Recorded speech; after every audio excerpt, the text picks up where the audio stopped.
Bonjour à toutes et à tous, bienvenue. Comme vous pouvez le constater, on est dans des locaux tout neufs qui ne sont pas encore occupés. Ce sont les locaux du PIMS, le point d'information médiation multiservice de Lyon Métropole, qui va partager ses locaux avec la CAF. Alors le PIMS, vous ne connaissez pas, et je ne connaissais pas non plus il y a encore quelques semaines, mais j'ai voulu vous en parler parce que c'est un lieu d'abord historique, dans un quartier historique, la fameuse cité urbaine de Tony Garnier, et puis on va aller découvrir le premier PIMS de France, qui date de 1995, dans un contexte compliqué, des problèmes de banlieue, etc. On va parler accès aux droits, services publics, fracture digitale, transition énergétique. Bref, on va voir que des gens qui ont des difficultés sont reçus par ceux qui sont formés ici pour ça. Une belle aventure, une belle équipe. Suivez-moi pour la découverte.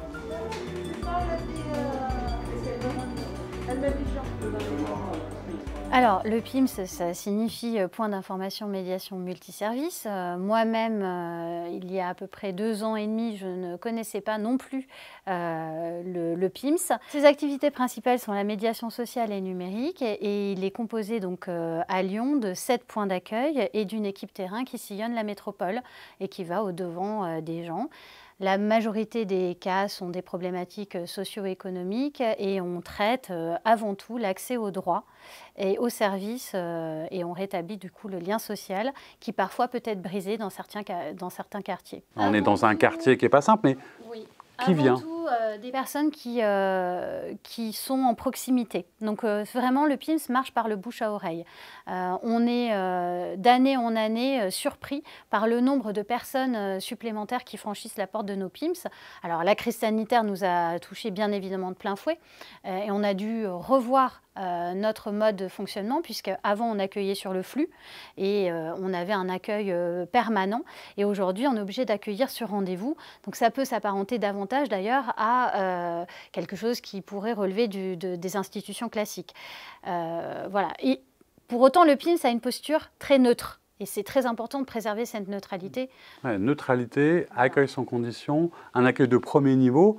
Alors justement, c'est ce quotidien qu'on va aller découvrir tout de suite dans le local historique du PIMS. Alors voilà, comme je vous l'avais annoncé, on arrive dans le lieu qui est le lieu historique, le premier bâtiment. C'est marqué là, le PIMS, le premier de France, le premier de Lyon, dans ce quartier des États-Unis. On vous emmène à l'intérieur voir comment ça se passe.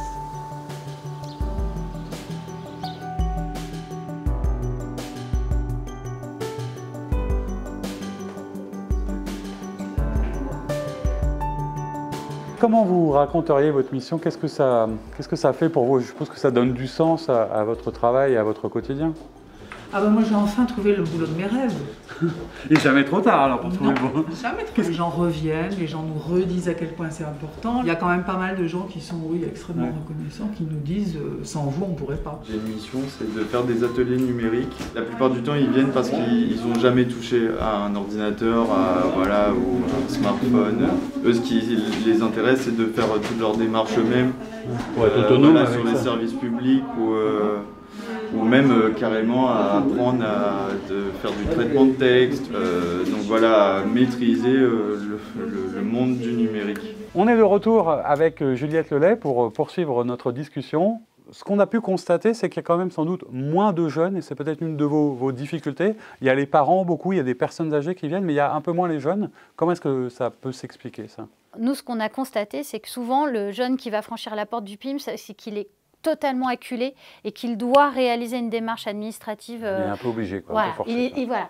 Mais spontanément, il ne va pas se dire « Tiens, j'ai envie de m'inscrire à la mission locale, je ne sais pas vraiment comment on fait, ou j'aimerais bien refaire un CV, ou c'est vrai que tiens, pour ma demande de logement, je ne comprends pas très bien le site et je pourrais passer par le PIMS. » Ça, ce n'est absolument pas quelque chose qui va traverser l'esprit du jeune. Donc, on a mis en place déjà il y a depuis 2 ans un service numérique renforcé. D'abord on a commencé par former nos médiateurs à la médiation numérique et ça signifie vraiment avoir la bonne posture, connaître non seulement le maniement des outils mais savoir transmettre ce maniement.